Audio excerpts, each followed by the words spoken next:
The flatline cuts through the trauma bay before anyone can stop it. One unbroken tone.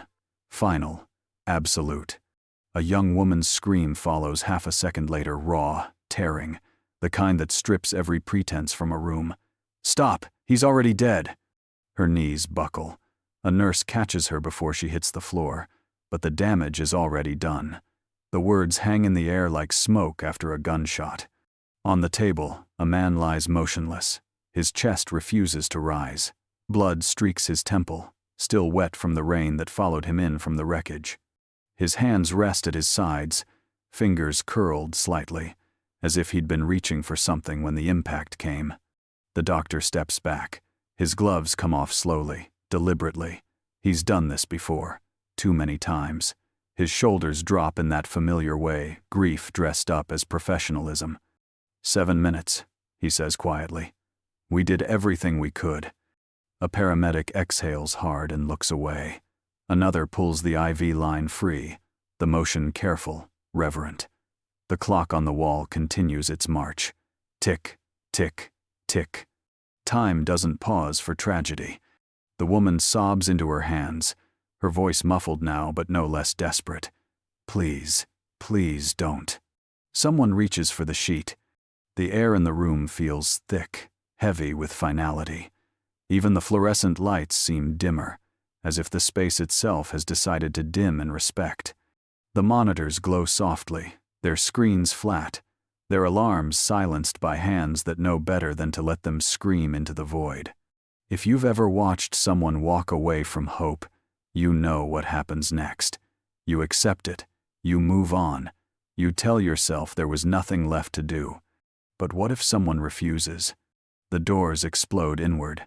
If this story made you stop scrolling, it did its job. Subscribe so you don't miss the next one.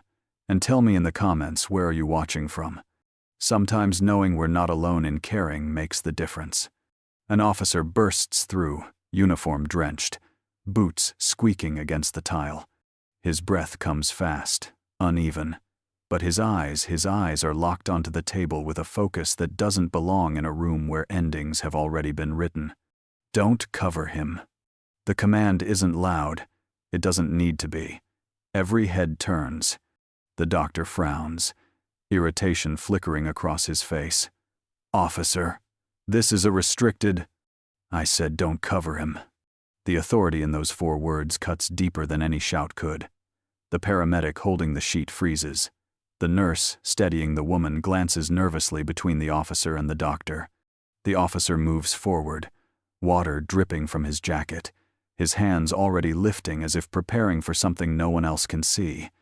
His jaw is set, his breathing controlled now, measured. The woman stares at him, confusion breaking through her grief. What are you doing? He doesn't answer her. His eyes trace the man's body, scanning, calculating. His fingers hover just above the chest, not touching yet, but close enough to feel for warmth, for some sign the machine's missed. The doctor's voice sharpens. Officer, I've already called it.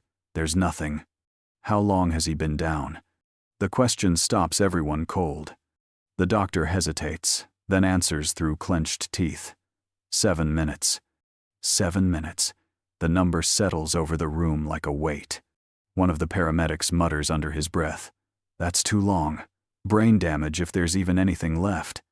The officer nods once, slowly, as if he already knew, as if he's heard this exact conversation before. He shrugs off his jacket. It hits the floor with a wet slap. He rolls up his sleeves, exposing forearms marked with faint scars, old and deliberate. His hands move to the man's chest, but not where CPR training dictates.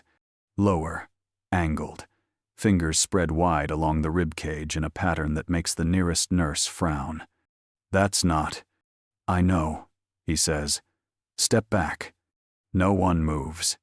The woman's voice cracks as she stumbles forward. No, you can't. You're going to hurt him.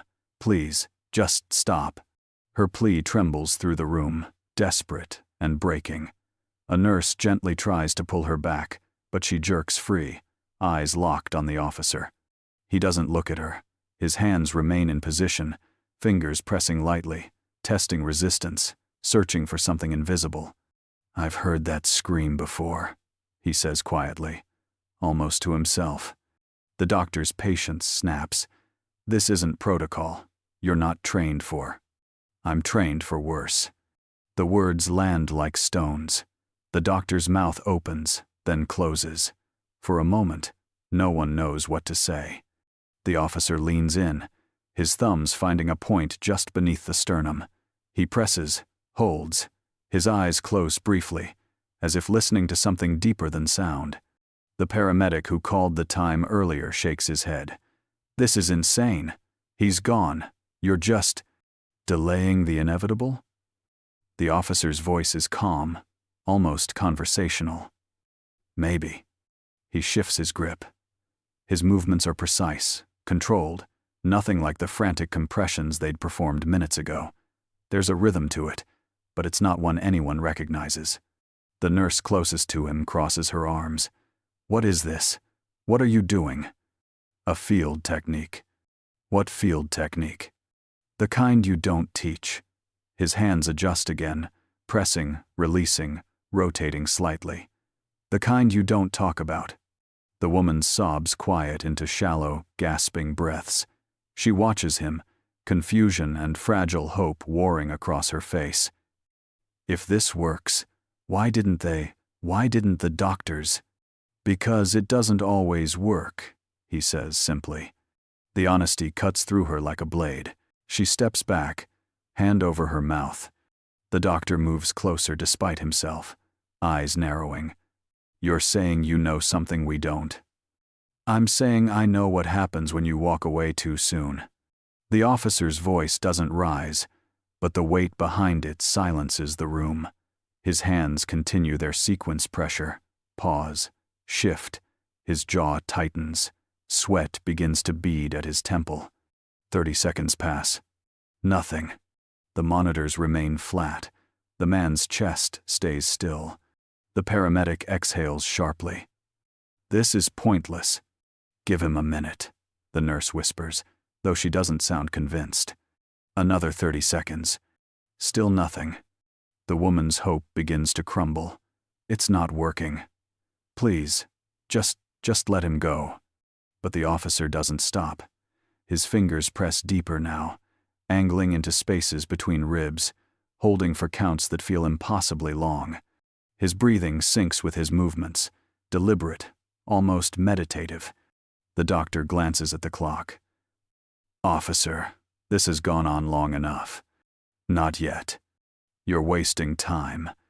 "Then blame me for it." The defiance in his voice is quiet but absolute. He leans closer to the body, murmuring words no one else can hear.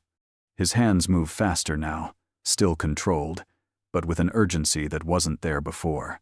The woman watches, tears streaming silently. She wants to look away. She can't.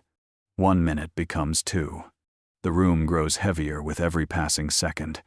Even the fluorescent lights seem to hum louder, filling the silence with a low, oppressive drone. Then, the woman gasps. "Did you see that?" Everyone leans in. For just a moment, beneath the officer's hands, something shifts.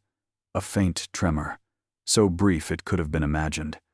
"Again," the officer says, voice tight. He presses harder, then eases off, as if coaxing something fragile back from the edge. The monitor flickers. Just once, a jagged line jumps, then vanishes. The doctor's eyes widen.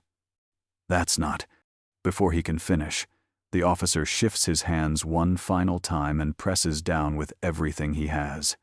The man's chest convulses. Not a breath, not yet, but a spasm, violent and involuntary, as if his body is being dragged back against its will. The woman screams this time in shock, not grief.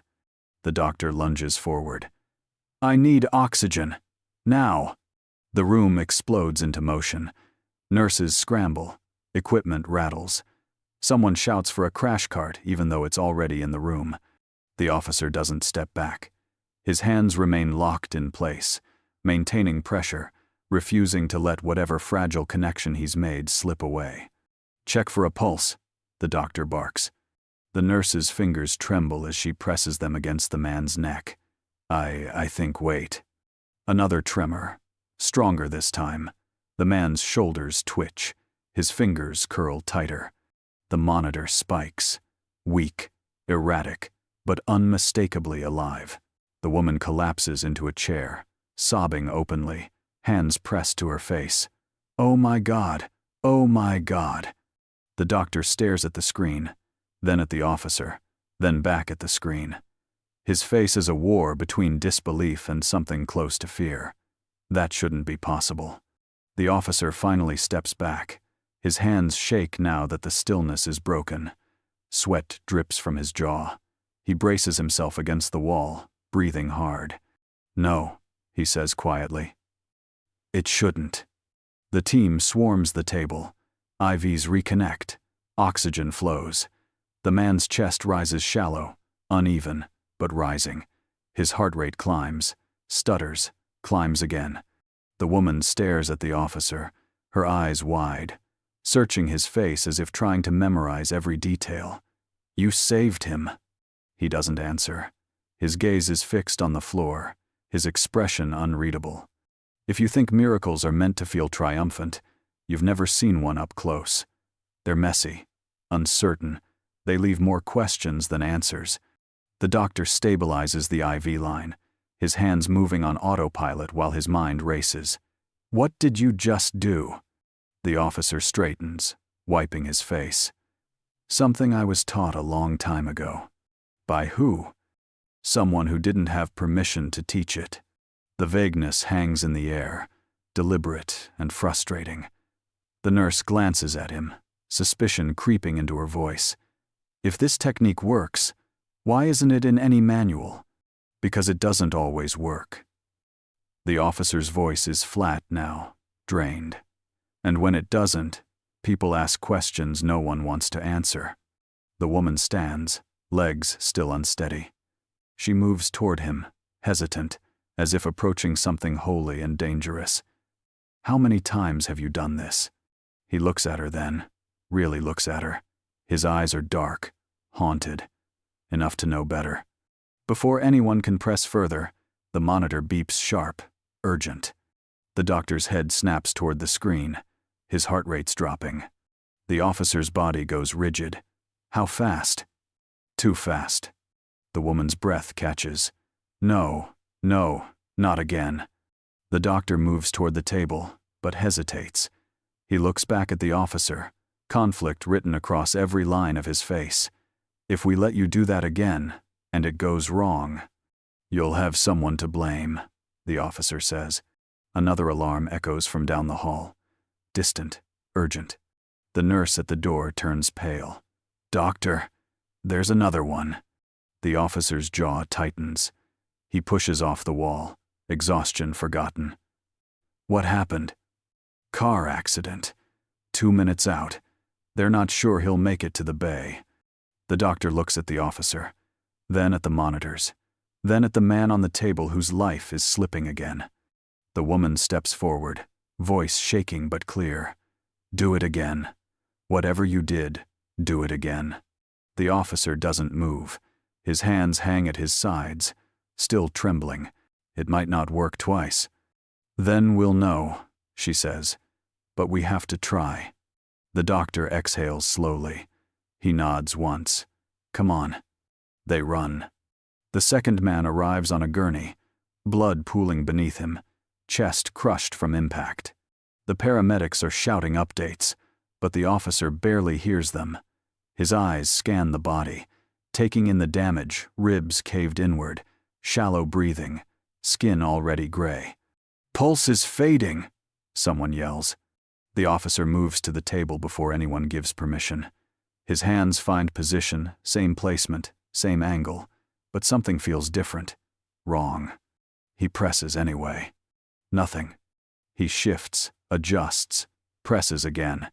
His thumbs find the point beneath the sternum, holding for the count he knows by heart. Still nothing. The doctor watches, arms crossed, doubt creeping back into his expression. "Officer, give me a minute." But a minute passes. Then 2. The man on the table doesn't respond. No tremor, no twitch. The monitors stay flat, indifferent. The officer's breath comes faster now, frustration bleeding through his control. He tries a different sequence, pressure higher, then lower, rotating his grip. Nothing. A nurse shifts uncomfortably. "It's not working." "I can see that," he snaps. The woman from earlier stands in the doorway, watching. Her face is pale, hope draining with every failed attempt. The officer presses harder. His hands shake. Sweat drips onto the table. "Come on, come on." But the body beneath his hands remains still. The doctor steps closer, voice soft now, almost gentle. "Officer, he's gone." He's not. "Look at him." The officer doesn't. He can't. His hands keep moving, repeating the sequence, refusing to accept what everyone else already knows. The paramedic who brought the patient in shakes his head. "This isn't the same. The damage is too severe." "It doesn't matter," the officer mutters. "It does matter," the doctor says firmly. "This man's injuries are internal. Whatever you did before, it won't work here." The officer's hands finally stop. He stares down at the body, chest heaving, jaw clenched so tight it looks painful. The room goes silent. The woman's voice breaks through, soft and devastated. "You tried." He doesn't respond. The doctor reaches for the sheet. This time, no one stops him. As the fabric settles over the second man, the officer turns and walks toward the door. His steps are heavy, deliberate, as if every movement costs him something. "Where are you going?" The nurse calls after him. He pauses in the doorway, shoulders rigid. "To explain why I just killed a man." The words hit like a slap. The woman gasps. "You didn't." "I delayed his care," the officer says, voice hollow.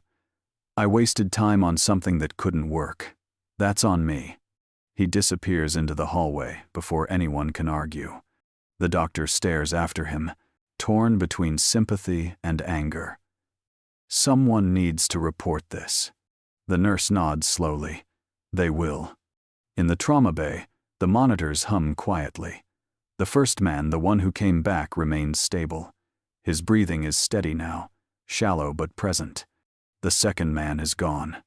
And somewhere in the building, an officer who refused to walk away is about to learn what that refusal costs. 3 hours later, the officer sits alone in a conference room. The walls are beige. The table is cold metal. The lights overhead buzz faintly, a sound that drills into his skull. Across from him, a hospital administrator flips through a file.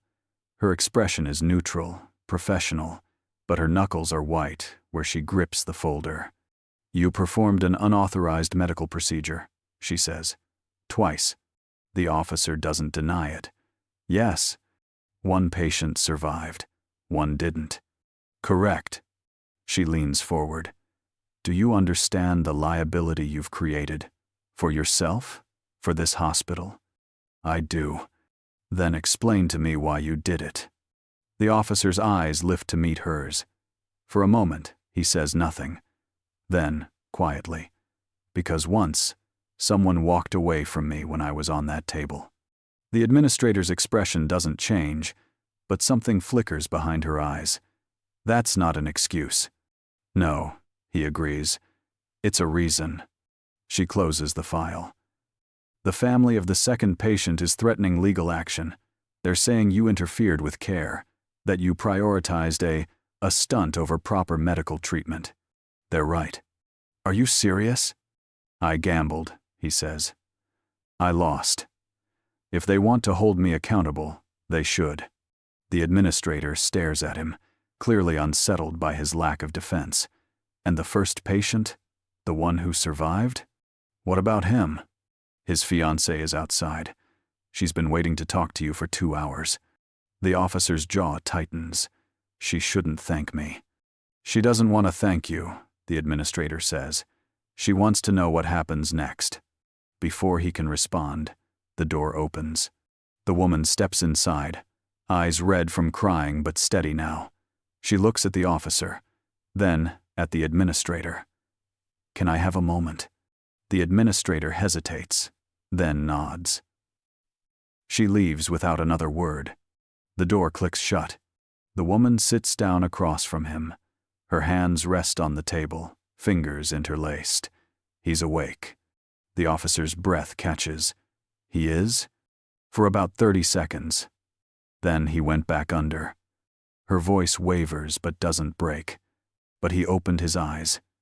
He looked at me. He knew who I was. The officer says nothing. She leans forward. "The doctors are saying he shouldn't have made it.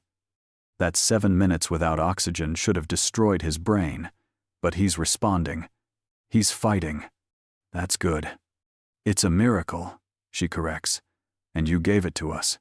He shakes his head. "I delayed the inevitable, that's all." "You refused to walk away." The words settle between them, heavy with meaning. She reaches across the table, her hand stopping just short of his. "The other man, the one who didn't make it, that's not your fault." "Yes, it is." "No," she says firmly. "It's not. The paramedics said his injuries were catastrophic. He was dying before he got here. You tried something impossible because you thought it might work. That's not a crime. It is if someone dies because of it." Her eyes harden. "And if you'd walked away from my fiancé, if you'd let them cover him without trying, would that have been better?" He doesn't answer. She stands, her voice quiet but fierce. "You gave us a chance.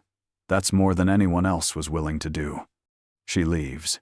The officer sits alone again, staring at the table. Outside, the hospital continues its rhythm. Lives saved, lives lost. The machinery of survival grinding forward, indifferent to the stories caught in its gears. But in one room, a man breathes. And in another, someone is learning that refusing to accept the ending doesn't always mean you get to write a new one. Sometimes, it just means you carry the weight of what you tried. By morning, the hospital knows his name. Officer Marcus Terrell. 12 years on the force, 3 commendations, 2 reprimands for insubordination, and now, 1 unauthorized resuscitation that's dividing the building into camps. The nurses whisper when he walks past. Some nod in respect, others turn away. In the ICU, the first man, Derek Paulson, remains stable. His vitals are weak but climbing. His fiancée hasn't left his side. Every hour he stays alive feels like borrowed time, a gift no one expected and some still don't believe. But in the administrative wing, a different conversation is happening. "We can't ignore this," the chief of staff says, leaning over his desk. His voice is measured, but his knuckles are white where they press against the wood. Whether it worked or not, he crossed a line. The administrator from the night before sits across from him, arms crossed. He saved a life. And potentially endangered another. The second patient was already dying. That's not for him to decide. The chief's voice hardens. He's not a doctor. He's not trained. He performed an experimental procedure without consent, without oversight, without walking away, she interrupts. The chief stops. His jaw works silently for a moment. That's not the point. Then what is? Liability. Protocol. The fact that if this goes public, we'll have every grieving family demanding we try unproven techniques on their loved ones. We'll have lawsuits. We'll have chaos. The administrator leans forward. So we punish him for succeeding? We protect the institution, the chief says quietly. That's our job. Outside the office, Marcus sits on a bench in the hallway, head in his hands. He hasn't slept, hasn't eaten. His uniform is wrinkled, stained with sweat and someone else's blood. A paramedic walks past, then stops, turns back. Hey! Marcus looks up. The paramedic sits down beside him. You did good last night. Marcus shakes his head. I killed someone. No. You tried to save 2 people. You succeeded once. That's better than most of us manage. Is it? Marcus's voice is hollow. Because it doesn't feel better. The paramedic is quiet for a moment. Then, how many times have you done that? The thing with your hands. Marcus hesitates. 11. How many worked? 3. The number hangs in the air between them. The paramedic exhales slowly. That's a hell of a success rate for something impossible. Or a hell of a failure rate for something I keep trying. Maybe. The paramedic stands. But I'd rather work with someone who tries than someone who walks away. He leaves Marcus alone on the bench. Inside the ICU, Derek's heart monitor beeps steadily. His fiancée holds his hand, whispering promises he can't hear yet. The doctors check his vitals every hour, documenting the impossible, searching for explanations in numbers that refuse to make sense. And in the morgue, the second man lies under a sheet, his name entered into a database, his family notified, his story reduced to a timestamp and a cause of death. 2 outcomes, 1 technique, and a man caught between them, wondering if the difference was skill, luck, or something he'll never understand. If you've ever saved something you weren't supposed to, you know the weight that comes after. Not pride, not relief. Just the crushing awareness that next time, it might not work. And you'll try anyway. Because once you've seen someone come back, you can't unsee it. Marcus stands.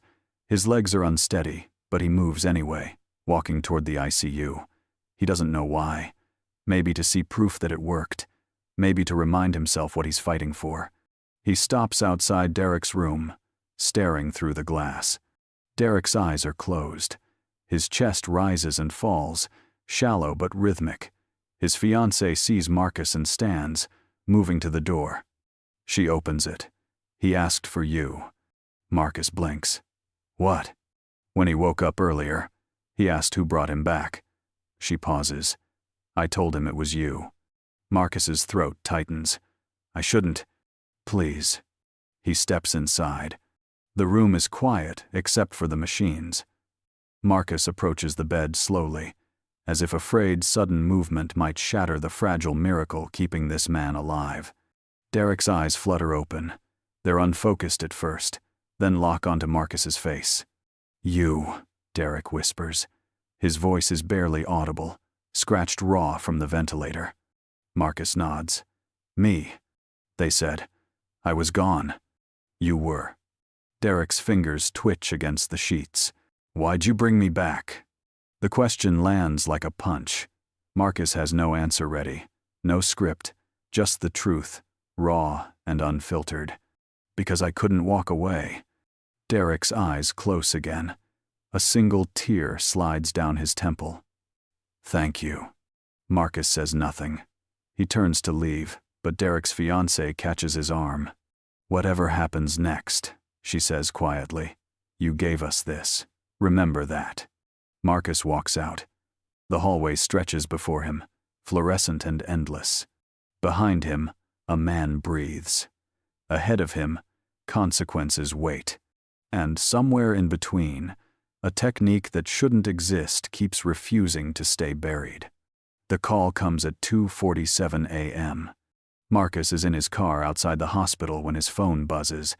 The dispatcher's voice is clipped. Urgent. We need you at County General, now. I'm off duty. They're asking for you specifically. His stomach drops. Why? Another cardiac arrest. Family heard what you did at Mercy. They're demanding you try. Marcus closes his eyes. I can't. They're threatening to sue if you don't show up. Get there, now. The line goes dead. 20 minutes later, Marcus walks into another trauma bay. Different hospital, different patient. Same desperation painted across every face in the room. A woman in her 60s lies on the table, skin ashen, eyes closed. The monitors are flat. A man in his 70s stands beside her, gripping the railing so hard his hands shake. You're him, the man says. Not a question, an accusation. You're the one who brought that boy back. Marcus nods slowly. I tried. Then try for her. The man's voice breaks. Please, she's all I have. The attending physician steps forward, face tight with disapproval. Officer, this patient coded 18 minutes ago. We've exhausted all standard protocols. There's nothing. Then let him do the thing that isn't standard. The husband snaps. Marcus looks at the woman. Her stillness is absolute. No twitch, no tremor, just absence. How long was she down before you started CPR? Marcus asks. The physician hesitates. We're not sure. She was found unresponsive in her room. Could have been 5 minutes. Could have been 15. Marcus's chest tightens. Too many variables. Too much time. But the husband is staring at him with eyes that hold 50 years of love and the weight of one impossible demand. Please, the husband whispers. Marcus moves to the table. His hands find position. Same placement. Same angle. He presses down, beginning the sequence burned into his muscle memory. Nothing. He shifts, adjusts, presses again. Still nothing. The physician watches, arms crossed. Officer, this isn't. I know. Marcus's voice is strained. He tries a different approach, pressure higher, rotation sharper. His hands move faster, desperation bleeding through control. Nothing. A nurse glances at the clock. It's been 23 minutes total. Marcus ignores her. He leans in, thumbs finding the point beneath the sternum. He holds longer this time, pressing until his arms shake. The woman doesn't respond. Stop, the physician says quietly. You're just... I'm not done. Yes, you are. Marcus tries again, and again. His breath comes in gasps now. Sweat drips onto the table. His hands slip, readjust, press down with everything he has left. The monitors stay flat. The husband's face crumbles. Why isn't it working? I don't know, Marcus says through clenched teeth. You brought that boy back. Why can't you bring her back? I don't know. The physician steps forward, placing a hand on Marcus's shoulder. Officer, she's gone. Whatever worked before, it's not working now. Marcus's hands freeze mid-compression. He stares down at the woman, chest heaving, mind racing through every variable, every difference, searching for the reason this failed when the last one succeeded. It's not your fault, the physician says. Yes, it is, the husband snarls. He promised. Everyone said he could. I didn't promise anything, Marcus says, voice hollow. You gave them hope. The husband's voice rises, raw with grief and rage. You made people think you could cheat death. You made me think. He breaks off, sobbing. Marcus steps back from the table. His hands hang at his sides, still shaking, useless. The physician reaches for the sheet. This time, Marcus doesn't try to stop him. As the fabric settles over the woman, the husband lunges forward. No, no, try again. Please, just try again. 2 nurses gently pull him back. His cries echo through the bay, desperate and breaking. Marcus turns and walks out. The hallway blurs. His legs carry him forward on autopilot, away from the sound of grief he caused by daring to try. He makes it to the parking lot before his knees give out. He sits on the curb, head in his hands, and lets the weight crush him. Behind him, inside the hospital, the whispers start. By morning, they'll be everywhere. The miracle worker failed. The technique doesn't work. He let someone die. And Marcus, sitting alone in the dark, can't argue with any of it. The story breaks on local news by noon. Officer's controversial resuscitation technique, questioned after patient death. By evening, it's gone viral. Marcus sits in his apartment, phone buzzing with messages he won't read, news alerts he can't ignore. His TV plays footage of County General, reporters stationed outside, interviewing anyone willing to talk. He gave us false hope, the elderly husband says on camera, voice shaking. He made us think he could save her, but he couldn't. And now she's gone. And I didn't even get to say goodbye properly because I wasted time believing in him. The reporter turns to the camera, expression grave. Questions are mounting about whether Officer Terrell's actions constitute medical negligence or if desperate times call for desperate measures. We'll continue to follow this story as it develops. Marcus shuts off the TV. His phone rings. He ignores it. It rings again. And again. Finally, he answers. What? It's me, Derek's fiancée. Her voice is tight. Have you seen the news? Yeah. Marcus, listen to me. Don't let them do this to you. They're not doing anything I didn't do to myself. That's not true. You tried to help. That's not a crime. Isn't it? His voice is raw. I gave people hope I couldn't deliver on. I made them think I had answers I don't have. And now someone's dead because I wasted time trying to prove something that might not even be real. Derek is alive because of you, and that woman is dead because of me. Silence stretches between them. Come to the hospital, she says finally. Derek wants to see you. I can't. Marcus. I can't. He hangs up. The next morning, Internal Affairs shows up at his door.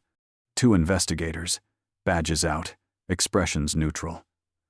Officer Terrell, we need you to come with us. Marcus doesn't resist. He follows them to headquarters, sits in an interrogation room he's been in 100 times before but never on this side of the table. The lead investigator, a woman named Rodriguez, sits across from him. You've performed this technique 11 times? Yes. 3 successes, 8 failures. Correct. Where did you learn it? Marcus hesitates. Afghanistan. Combat medic taught me. Off the books. Why off the books? Because it's not approved. Never was. Never will be. Rodriguez leans forward. Then why do you keep doing it? Marcus meets her eyes. Because 3 people are alive who shouldn't be. And 8 are dead who might have had a chance with proper care. Maybe. Marcus's voice is flat. Or maybe they were already gone, and I just refused to accept it. Rodriguez studies him for a long moment. You know we have to suspend you. I know. Pending investigation. Full review. If the family presses charges, they should. Rodriguez blinks. What? If I interfered with care, they should press charges. If I caused harm, I should answer for it. Most people in your position would lawyer up. I'm not most people. Rodriguez closes her file. No, you're really not. She leaves him alone in the room.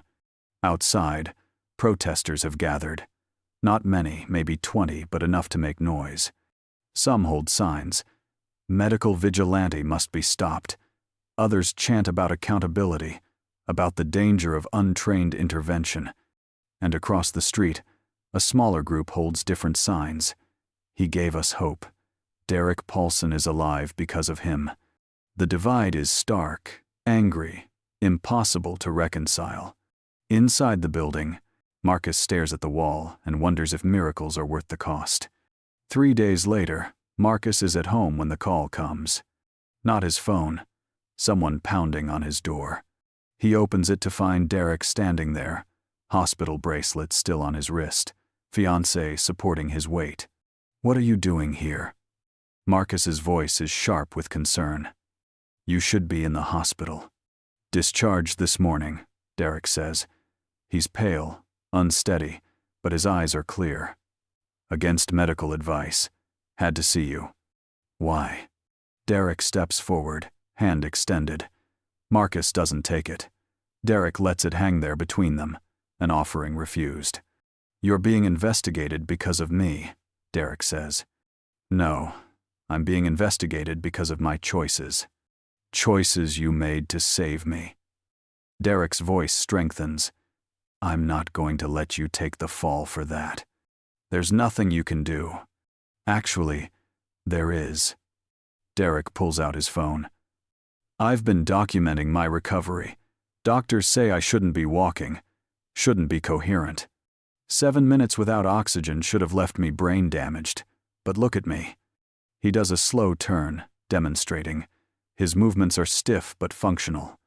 I'm testifying, Derek says, in front of the review board. I'm telling them exactly what you did and why it matters. They won't care. Then I'll make them care. Derek's fiancée steps forward. We both will. You gave us a future. The least we can do is fight for yours. Marcus shakes his head. You don't understand. It doesn't matter that it worked for you. It didn't work for her. That's what they'll focus on. Then we'll make them look at the pattern, Derek says.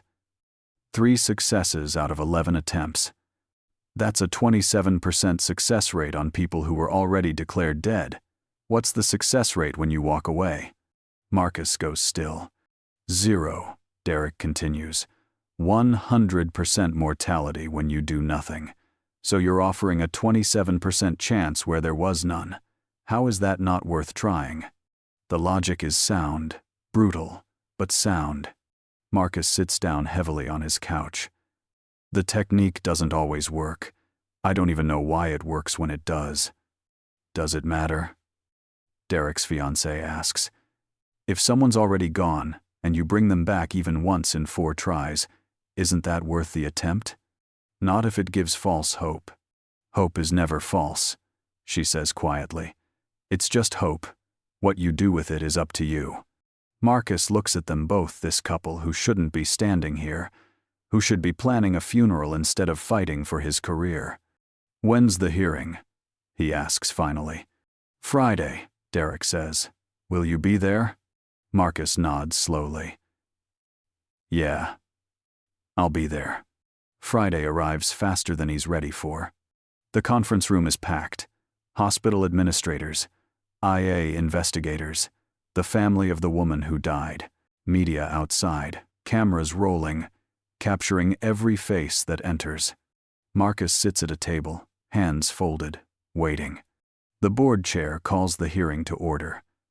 We're here to determine whether Officer Marcus Terrell's actions constitute medical negligence or heroic intervention.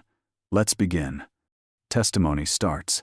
The elderly husband speaks first, voice shaking with grief. He gave me hope when there was none. Then he took my wife anyway. I want answers. The physician from County General testifies next. The technique he used is not recognized by any medical authority. The risk of harm. But he didn't harm anyone, a voice interrupts. Everyone turns. Derek stands in the doorway, leaning on a cane but upright. I'm sorry, the board chair says. You'll have your chance to... No. Derek walks forward, slow but steady. You need to hear this now. I'm Derek Paulson. I'm the miracle everyone's arguing about. He reaches the front of the room and turns to face the crowd. 7 minutes. That's how long I was dead. Not mostly dead. Not almost dead. Dead. Flatline. No pulse. No breath. Done. His voice strengthens. Every person in that trauma bay had given up. Every protocol had failed. I was gone. And then this man, he points at Marcus, refused to accept it. Derek lifts his shirt, revealing the bruising across his chest. This is what refusal looks like. These marks mean I'm alive. They mean I get to marry the woman I love. They mean I have a future. He turns to the elderly husband. Sir, I'm sorry for your loss. I truly am. But the difference between me and your wife isn't that he tried harder for me. It's that my body responded. His technique gave me a chance. It couldn't give her one. That's not his fault. The room is silent. Derek looks at the board. 27% success rate on people who were already dead. Show me any other intervention with those numbers when the alternative is 0. He sits down. The board chair clears his throat. We'll take that under advisement. The hearing continues for another hour. Arguments fly. Statistics are debated. But Derek's testimony hangs over everything, impossible to ignore. Finally, the board deliberates. When they return, the chair's expression is unreadable. Officer Terrell, we find your actions to be unconventional, unauthorized, and based on available evidence, possibly life-saving. We're issuing a formal reprimand for failure to follow protocol. But we're also recommending your technique be studied for potential integration into emergency response training. Marcus blinks. What? You've demonstrated something we don't understand. Rather than bury it, we're going to examine it. Under supervision. With proper oversight. The elderly husband stands. That's it? A reprimand? Sir, the chair says gently, your wife's death was not caused by Officer Terrell's intervention. The autopsy showed massive internal hemorrhaging. Even standard care wouldn't have saved her. Officer Terrell's attempts, while unauthorized, did not change the outcome. The husband sits down, deflated. Marcus stands. I don't want my name on a technique. Too bad, the chair says. If this works, it needs to be taught. If it doesn't, we need to know why. Either way, you're going to help us figure it out. The hearing adjourns. Outside, Derek catches Marcus's arm. You did it. I didn't do anything. You refused to quit. That's everything. Marcus looks at him, this man who shouldn't be standing here, who exists because someone refused to write his ending. Thank you, Marcus says finally. Derek grins. Don't thank me yet. You're going to teach me that technique, just in case. Marcus almost laughs. It doesn't work like that. Then teach me how to refuse properly. That's half the battle, right? Maybe it is. 6 months later, Marcus stands in a training facility, watching a room full of paramedics practice the sequence he taught himself in a war zone a decade ago. The technique has a name now, the Terrell Protocol. He still hates it. But watching these people learn, watching them understand that sometimes refusal is its own form of medicine, he's starting to accept it. A young paramedic approaches during the break. Does it always work? No, Marcus says honestly. 27% of the time. Maybe less. Depends on the situation. Then why learn it? Marcus considers the question. Because that 27% deserves a chance. The paramedic nods and returns to practice. Across the room, Derek watches from the observation deck. He's fully recovered now, back to work, wedding planned for spring. He waves. Marcus nods back. The elderly husband never pressed charges. Instead, he donated money to fund research into cardiac arrest interventions. My wife would have wanted that, he told Marcus during their last conversation. She always believed in trying. The hospital added the Terrell Protocol to their emergency procedures, but only as a last resort, only when all standard options have failed, only with explicit documentation and consent when possible. It's not perfect. It's barely accepted. But it exists. And 3 times since the hearing, it's worked. 3 more people walking around who shouldn't be. 3 more families given futures they thought were lost. 8 failures for every 3 successes. The math is brutal, but the successes are miracles. If you're wondering whether it was worth it, the investigation, the scrutiny, the public judgment, Marcus still doesn't have an answer. Some days he thinks yes, some days he's not sure. But Derek gets married in April. Marcus is invited. He stands in the back during the ceremony, watching this man who should be dead exchange vows with the woman who screamed, "Stop, he's already dead." Neither of them were right that night. He wasn't dead, and Marcus didn't stop. That's the miracle, really. Not the technique, not the protocol, not even the success rate. The miracle is the refusal itself. The decision to try when trying seems pointless. The willingness to fail spectacularly rather than walk away quietly. The stubborn, illogical, beautifully human choice to believe that endings can be rewritten if you're brave enough to hold on. After the ceremony, Derek's wife finds Marcus outside. "Thank you for coming. Wouldn't miss it." She hesitates, then asks the question everyone asks eventually. "Do you regret it? Any of it?" Marcus thinks about the woman at County General, about the 8 others who didn't come back, about the weight he carries every time he places his hands on someone's chest and knows it might not be enough. "Every day," he says, "and I'd do it again tomorrow." She smiles. Good. Inside, music plays. People dance. Life continues. Messy and precious and impossibly fragile. Marcus watches for a moment longer, then turns to leave. But before he does, he glances back at Derek alive, laughing, celebrating a future someone almost stole from him.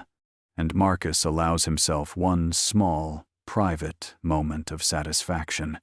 Because sometimes, refusing to accept the ending is the only thing that matters.